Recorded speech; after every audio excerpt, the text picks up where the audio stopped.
महापौर हरिश्चंद्र पाटील सध्या आपल्यासोबत दूरध्वनीवरून आहेत. पाटील सर, स्वागत आहे एबीपी माझामध्ये.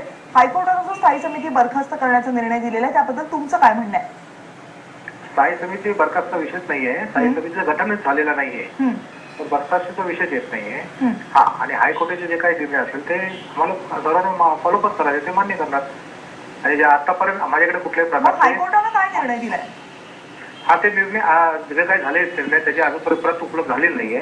त्याची ऑर्डर माझ्यासमोर आता आलेली नाहीये. स्थायी समितीचं तुम्ही म्हणताय की झालेलीच नाहीये, अस्तित्वात आलेली नाहीये, तर मग कोणत्या मुद्द्यावर हायकोर्ट आज निर्णय देणार होता? मुद्दा काय होता? ते काही सदस्यांचे याच्यावर काहीतरी निर्णय झाले असं माहिती आहे. हा, आणि त्यामुळं ते जे आता हायकोर्टाने जे काही निर्णय दिले असेल त्याची प्रत आता माझ्याकडे उपलब्ध झाल्यानंतर मी याच्यावर भाष्य करू इच्छितो. त्यामुळे निश्चितपणे शिवसेनेनं किंवा ठाणे महानगरपालिकेनं आपली बाजू कोर्टात मांडलेली असेल. मुद्दे काय होते ज्या मुद्द्यांवर कोर्टामध्ये वाद सुरू होता? हा कसं आहे, ते सदस्यांसंदर्भात तो विषय होता.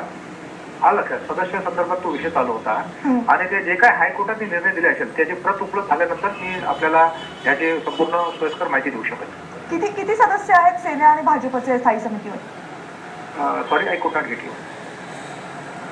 सेना आणि भाजपचे किती सदस्य आहेत स्थायी समितीवर? अच्छा, सेनेचे 6, सेनेचे 4, बीजेपी 5, सॉरी सेनेचे 5. एक मिनिट मॅडम, मी तुम्हाला संपूर्ण बघतोय. 2 मिनिटात पुन्हा येतो तुमच्या समोर. धन्यवाद सर, तुम्ही एबीपी माझ्याशी संवाद साधलात त्याबद्दल.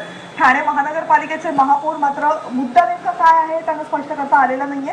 निकालाची प्रत हातात आल्यानंतरच या संदर्भात भाष्य करायचं त्यांचं म्हणणं आहे. हायकोर्टानं शिवसेनेला दिलेला हा दणका मात्र निश्चित आहे, कारण जी सदस्यांची निवड स्थायी समितीवर करण्यात आलेली होती ती सदस्यांची निवडच हायकोर्टानं रद्दबातल ठरवली आहे.